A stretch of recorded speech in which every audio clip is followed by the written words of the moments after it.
Velkommen til. I dag skal vi snakke om den her balancemaskine, der hedder Sitze S76. Og i dag skal vi snakke om en daglig brug af maskinen og hvad den ellers kan.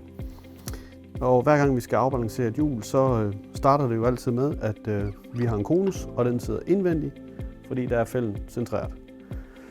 Det der med konus udvendig fra, det er no-go, fordi en fæld er ikke centreret udefra.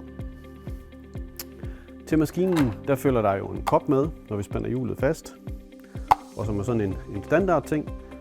Men skal man øge præcisionen, så skal man bruge nogle af vores fingerflancer i stedet for, som er meget mere præcis i forhold til opspænding, så vi får det bedst mulige slutresultat.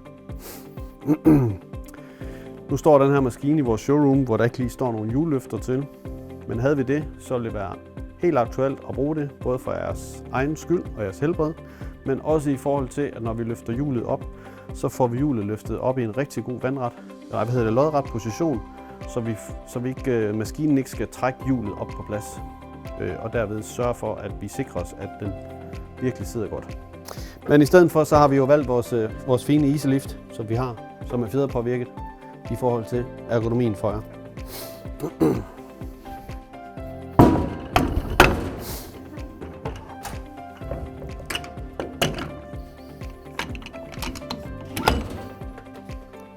Jeg trykker på min pedal hernede, og den elektriske motor trækker hjulet på plads. Når vi nu skal i gang med at balancere den første af 4, så er det vigtigt, at jeg trykker på ikonet heroppe på skærmen, hvor der er en felt med nogle pile på, som betyder, at nu vil jeg måle den her felt. Når jeg har trykket på knappen, så lukker jeg skærmen, og så gør jeg ikke mere. Så brugervenligheden i den her maskine er helt fantastisk.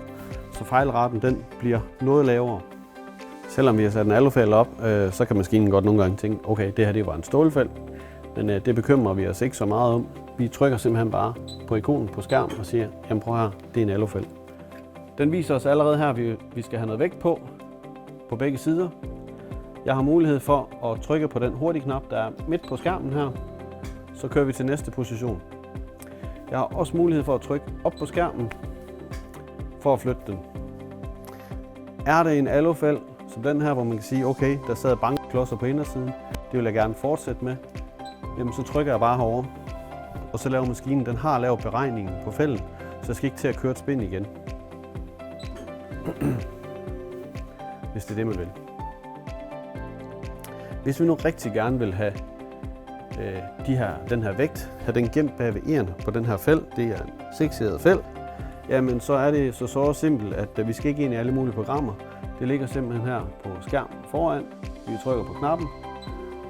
Og det der sker, det er, at laseren den kører ud, og via det rotationsprint, der sidder inde i maskinen, jamen så kan den tælle ærerne, og den kan tælle helt præcis, hvorhen de sidder på maskinen. Og uden at det bliver kompliceret og svært for jer, så har I allerede muligheden for at gøre noget lækkert for jeres kunder. Og nu har den så delt den op med 55 og 10 gram her, i forhold til at gemme vægtklodserne. Det er sådan det, vi bruger allermest til daglig. Der kan også være mulighed for, at man har 4 hjul. Vi har et program hernede, vi kan køre, hvor vi kalder det Smart Tire System, hvor vi simpelthen kan køre hjulene en efter en. Når vi har kørt hjulene, jamen så kan vi køre dem igennem, og så kan maskinen komme med et svar på, hvordan placeringen er bedst på bilen. Så den godt kan sige, at de første 2, du har balanceret, jamen de var nu bedst til at køre i bag, selvom det var gamle forhjul. Ja. Jeg ved ikke, om det er et program, man vil bruge hver eneste dag, men I skal bare vide, at programmet er der, hvor man så kan køre igennem. Og når man har kørt sine 4 hjul, så kan man også gå ind og vælge, hvis de er retningsbestemte, som så mange vinterdæk er. Når jeg nu har kørt mine 4 hjul, som så blev den samme, jeg går ind i programmet herinde, og har mulighed for at omplacere. Der hvor det her program det mangler lidt, det er jo på de biler, hvor vi har forskellige størrelse hjul for og bag. Der er det selvfølgelig ikke muligt at køre det her program. Det giver det ikke rigtig nogen mening. Ja. Det er herinde. Leg med det. Ydermere, hvis vi gerne vil se, hvis vi har noget, vi har svært ved og synes, at det er svært at få i balance, og vi sætter 5 gram på, og den bliver ved med at skrive 5, jamen så kan jeg trykke herover og se finvægten, fordi at standard godkendelse for godkendelse på en balancemaskine, det hedder 5 gram, 7 gram. Ja. Så det kan stå og svinge lidt, og så kan I trykke herinde på fingram, og så se, hvor tæt er vi på. Ja. Yderligere mere, så kan man køre sådan et vægtreduktionsprogram, og når man kører det, så kører maskinen nogle flere spænd og kører langsommere. Vi anbefaler ikke, at vi bruger det i Danmark. Vi tænker, at vi skal ikke gøre noget. Vi skal simpelthen bare have det her kørt og bruge de gram, der skal til. Det har en meget, meget lille omkostning i det samlede billede, og den ventetid, I bruger ved at køre vægtreduktion, får I ikke noget ud af. Ja. Hvis vi lige går tilbage og skal sætte vores vægtklodser herinde, så kører laserarmen selvfølgelig ud og sætter en prik herinde. Og hvis I så synes, at der hvor den rammer, at det er et dårligt punkt på fælden, det kan være på grund af en kaliber, der fylder så meget inde i fælden, at vi er nødt til at flytte laserprikken for at flytte balanceklodsen. Vi holder simpelthen hurtigknappen inde, og så drejer vi på hjulet. Og ved at vi drejer på hjulet, jamen der flytter vi punktet, hvorpå vi vil have vores vægtklods placeret. Nu kan I se, nu kørte jeg den noget længere ind, og der gik vi jo så op på 75 gram i stedet for, fordi vi rykkede punktet længere ind. Ja. Så en meget, meget simpel måde, så I skal ikke være bange for, at hvis den rammer forkert på laserpointeren, så flytter man det bare. Ja. Og igen, vi kan flytte på knappen, og vi kører over til den næste position. Og her der skriver den så H12, fordi vi har valgt en bankeklods, og så banker vi på heroppe. Trykker jeg herinde, jamen så laver vi det om til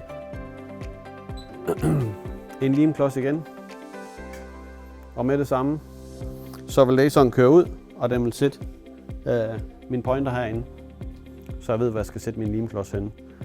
Der er selvfølgelig rigtig dejligt lys herpå, og en bremse på, så fælden og hjulet ikke roterer, mens vi laver det her. Så alt i alt en ekstremt brugervenlig maskine, som har en masse fede funktioner.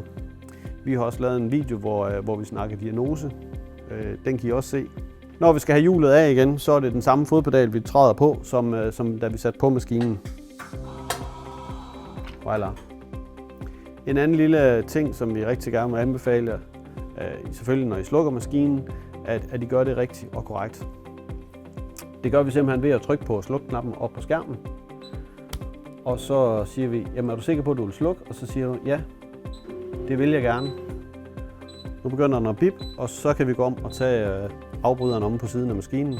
Og det er vigtigt, fordi der sidder noget føler og noget sensor herinde. Og hvis det ikke bliver lukket korrekt ned, så ved laserarmen ikke, at den er kommet i 0 position, og det kan give jer noget forfærdelig problematik næste gang I starter maskinen og skal afbalancere. Så derfor er det vigtigt, at I lukker korrekt ned. Det var så meget kort, hvordan man kan bruge de der daglige funktioner af maskinen. Har I brug for yderligere information, så skal I være velkommen til at ringe til os, skrive til os, så vil vi gerne hjælpe jer. God dag.